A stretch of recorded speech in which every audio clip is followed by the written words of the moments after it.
Hello, everyone, and welcome to our ENIL talk shows. Today, I am with my colleague Antonella Candiago from Italy, and we will discuss about her work and especially about the independent living survey. But before we start with that, welcome, Antonella. Thank you. Hi, Camille, and hi, everyone.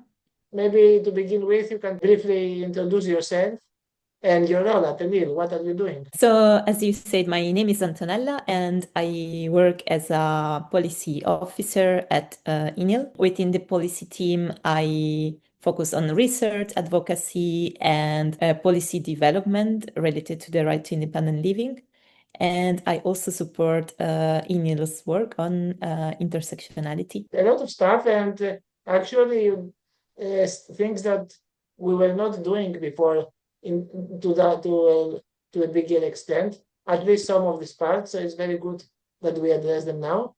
And you have been involved in several things this year, projects and other things, as you mentioned. What would you say were the main highlights of your work for the 2025? Well, this year, as you said, was very intense and full of meaningful work for us. Among the biggest highlights, there was leading the creation of ENIL's Independent Living Survey, which brought together data from disabled people across all Europe. So we organized many events to discuss the outcomes during the year. We also organized many events in general to raise awareness about the right to independent living and the different pillars, and especially the updated pillars. And also, I recently worked on developing a toolkit for user-led and intersectional support and advocacy for centers for independent living. So this was recently published on our website, and I think it's a very useful tool to understand how to establish and run and sustain a center for independent living, and also make sure it really adopts an intersectional approach. Yes, thank you for sharing. Indeed, a lot of interesting stuff. Is there anything you worked on particularly feeling especially special for you, that you are a bit more proud of it? Like maybe you think it has a bigger impact. I don't know. I think I'm very proud of the different events we organize in relation to gender and disability. So we organize one, for example, on the cooperation between the independent living and disability rights movement and the feminist movement, to understand how to cooperate better in promoting our rights. And also the last one on neurodivergent women, which was very successful. And I felt, in particular, during the summer, we organized summer school, Liderka, organized in cooperation with the Ukrainian organization Fight for Right. And this project was supported by the European Youth Foundation of the Council of Europe. And I felt this had a really concrete and real impact. Many young women from EU candidate countries, and especially Georgia and Ukraine, participated and gained leadership skills and knowledge about disability rights, EU institutions, and many other topics related to disability rights and independent living. And at the end, they could also have the opportunity to carry out an internship. So that was a very good experience for me at ENIL. And of course, I'm also especially happy about the independent living survey, not only because of its scale, but because we managed to center the voices of disabled people. Yeah, I think the work with disabled women and intersectionality, thanks to you, I mean, is strengthened in ENIL. It's very good, and I am definitely already thinking that in next year in the Freedom Day, we will definitely address it in one or another way, maybe in a workshop or something. But you also mentioned the independent living movement survey, the independent living survey, and I was thinking that maybe we can share a bit more about it, because I think it's like one of the major things we did at ENIL. And as you said, it has a big scale. So yeah, you developed this survey and the map that was coming with it. So maybe for people that don't know it yet, you could very briefly explain it, what it is, why it's important. Sure. So first of all, our independent living survey summary report is available on our website, so you can check all the information and results there. And we're also trying to update the data. I think it's very important because it shows how disabled people experience and especially perceive independent living across Europe. So we try to gather information directly from respondents about all the independent living pillars. So we have accessibility of the environment, also personal assistance, housing, education, and many others. And I think it really matters because it shifts the conversation from, let's say, assumptions to kind of evidence, in the sense that people with disabilities have the possibility to reply for themselves. And it's not like it's not top-down data, but we really ask disabled people to tell about their direct experience and how they perceive their rights are in their own countries. Yeah, thank you. And it's really important part work. And I think it's something which is kind of living document. So it's updated, throughout the time, which is very important. And you said you emphasized the aspect of disabled people experiences that people reply themselves. So they kind of shape the survey and the map and the whole discussion, which is important. So what were some of the strongest messages you had from the respondents, like maybe the biggest barriers people faced across Europe and stuff like that? I think in general there was a um, strong sense of frustration that institutionalization is still widespread, just maybe in more modern forms or mask forms, as we know. And also many people felt unheard, as they are not involved in designing the policies that affect them. And also, especially personal assistance remains a very big gap, as in many countries, either is not available or not enough hours are covered to live independently and really participate fully in society.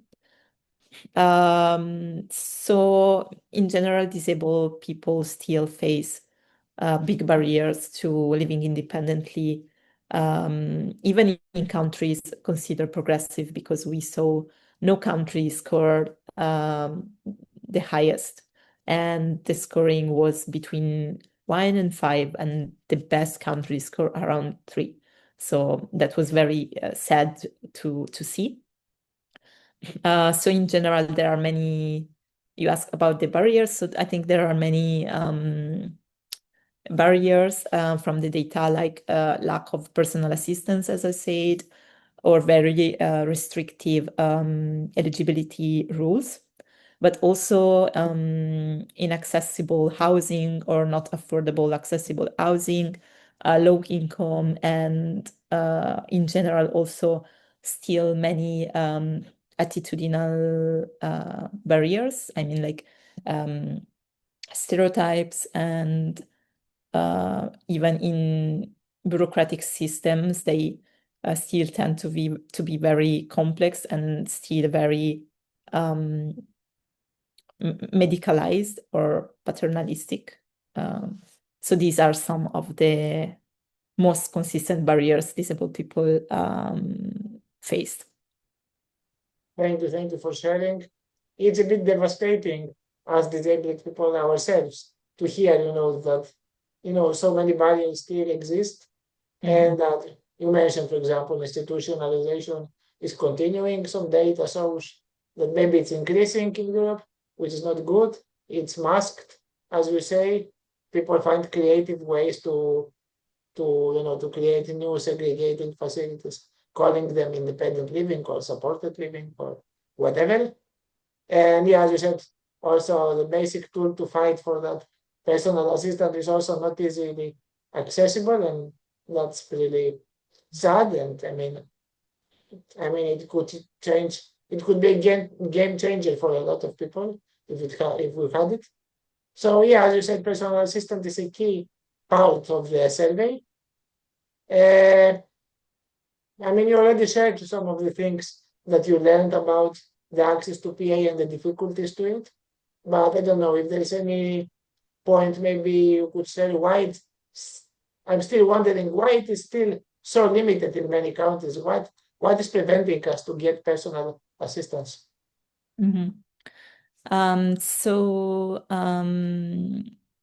Well, to reply the last part of your question, I think it remains limited mostly because many governments still see personal assistance as a cost rather than an investment, especially an investment in equality, human rights, and participation. And we learn that actually access to personal assistance differs a lot among the European countries. And also in each country, there are often many regional differences. So we try to cover all of them. Some countries provide personal assistance as a right, but others don't have, for example, any PA system at all. And even where PA exists, people often receive too few hours, or the system is not very flexible and it doesn't allow disabled people to choose or manage their assistants. So these are some issues emerge when it comes to personal assistance. Yes, indeed. And for me, it's still surprising to see all these barriers in 2025, almost 2026. And, we have the knowledge, we have the tools, and we still, don't use them. So when I say we, I mean the government. So it's important, to think about it and to work with disabled people and organizations. Is there anything in the survey that surprised you in a particularly like something when you analyzed the data that you said, wow, I didn't expect that? I think it was interesting for me to see that there are some countries I expected I scored more. And maybe some disabled people in those countries, they are already familiar with independent living, so they also have higher expectations in terms of rights. And some other countries, they score low, but actually in comparison with the other countries, for example, in relation compared to Nordic countries, they still score relatively high. And this was interesting to see and analyze more how in these countries disabled people try to focus on the recent reforms, recent changes, and they were very excited about this. So they tended to attribute more points to specific pillars of independent living. So I think seeing these differences was very surprising and also interesting for me to analyze. Yeah, thank you for sharing. And yeah, it's interesting what you said that from the expectations are different, which of course is understandable, and we see it. So no matter if you talk to a person in the Nordic countries or of the south of Europe or whatever, there will be still people, not satisfied with their system. We know that there is no perfect system in Europe. Uh, but I think it's important, the government to work with disabled people in our organization and involve us more into designing of the solutions. Uh, was there any country or practice that you found particularly inspiring, or I mean, that you think it's on the good, on track, on the good direction? It doesn't have to be the perfect and the best scored system, but maybe it's one that you think it has a good potential to develop. I think I found particularly inspiring the case of Iceland, which is actually the country that scored higher. But I focused on Iceland because for me it was also kind of unexpected as a result. But apparently the personal assistance scheme is good, at least legally. So PA is a legal right for disabled people in national law. And disabled people can also manage hiring, training, and scheduling of personal assistants. But also, I think it's very important to say assistants receive fair pay and labor protection. So this job is also kind of encouraged. So of course, there are many things that need to be improved to make this service in practice more, consistent. But I think that was a very interesting, good example to take into account. Thank you, thank you. So well done to Iceland, and hopefully to other countries following in the future. We got very recently, so after you finalized the survey at the moment, that Norway had some very positive developments, and that the CRPD was incorporated into the national law, which means that it will be a stronger, and I think this will affect also personal assistance and independent living of disabled people. So this is something important. So also well done to Norway and to any other country that is trying, even to a small country that is just beginning and implementing now personal assistant, even if it's a messy program, it's still better than before when they had nothing. So this is good, and we applaud it. So yeah, so I am wondering now. I mean, let's also discuss very briefly about a bit of the other work you do, like the toolkit on user-led and intersectional advocacy. You also mentioned it earlier, and I think it's really interesting, but it has also some difficult words. User-led, intersectional advocacy. What does it mean in simple terms, and why it is important? User-led means disabled people can define the agenda, can make the decisions, and lead the advocacy. So it's not professionals or service providers, it's just disabled people. I think it's essential because people with direct and lived experience know what works and what doesn't, and what systems feel like in daily life. And also, without user-led leadership, policies often tend to reinforce dependency instead of independence. Also, we took into account intersectionality when it comes to users.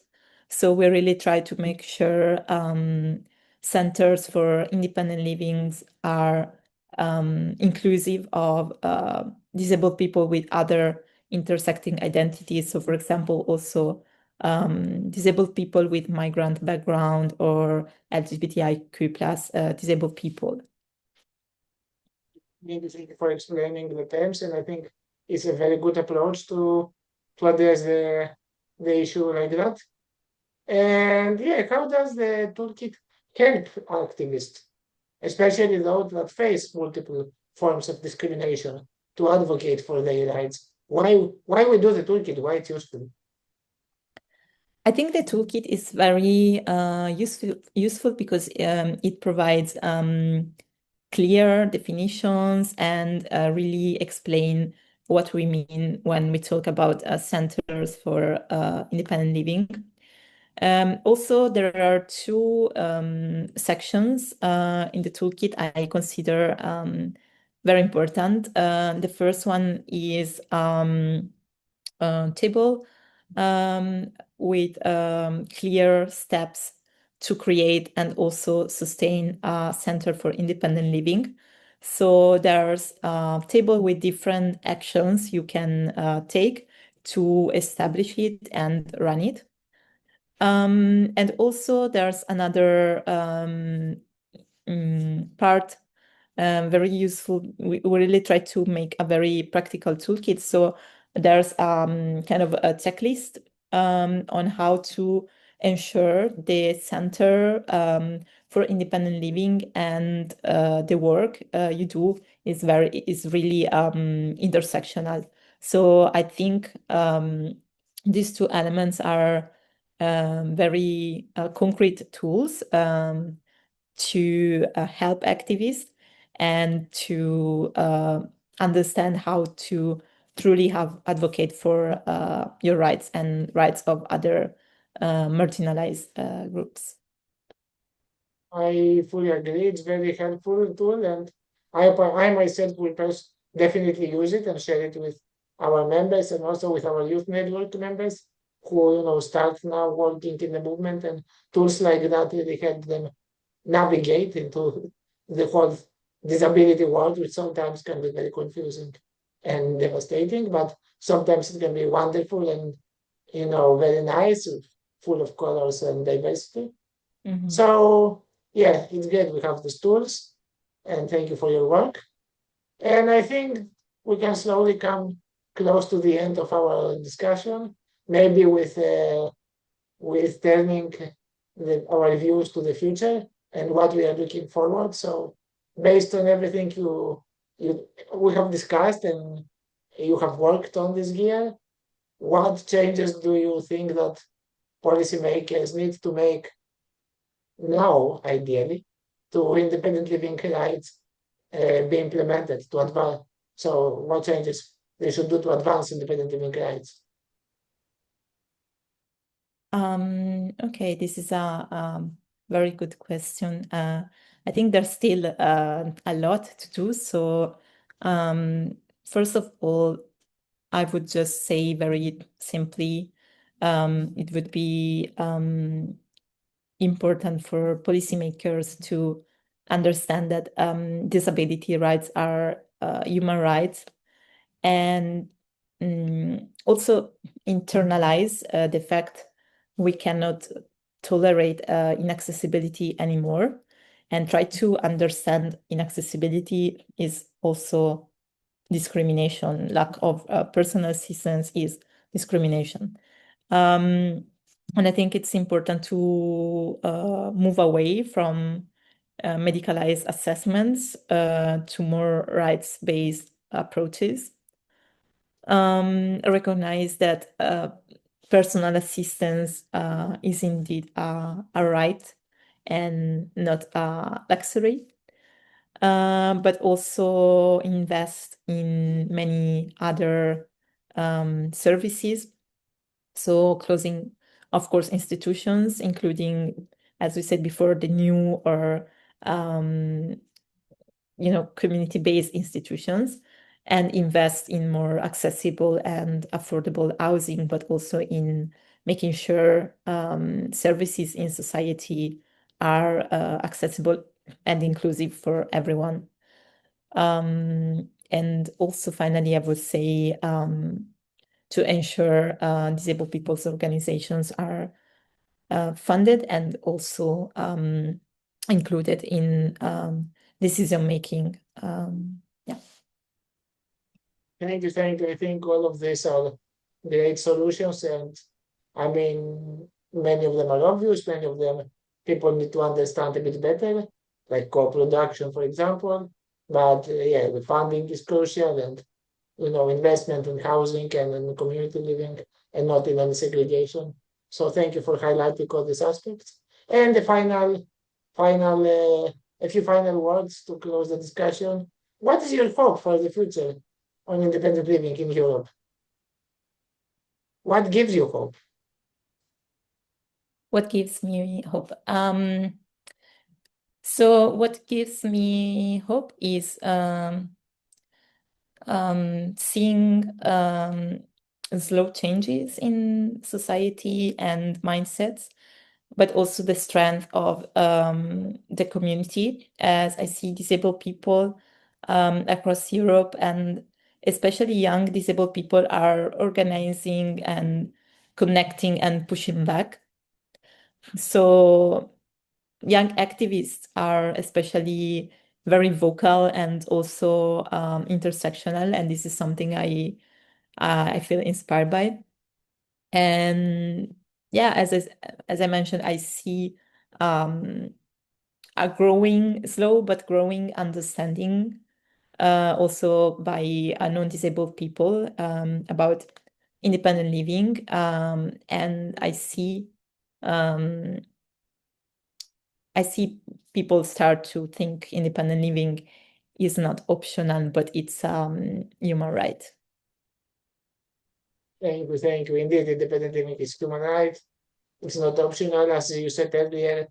Personal assistance, independent living, and all the things we fight for are not a luxury, are our rights and are obvious things that we should enjoy like everyone else. Thank you, Antonella, for this very nice discussion and for the work you do. And yeah, I think we can close our talk show here. So thank you all for watching us. Stay in touch with us and stay tuned for the new updates of our work and of the very cool things that are coming both now and in the new year. Thank you and see you. Bye.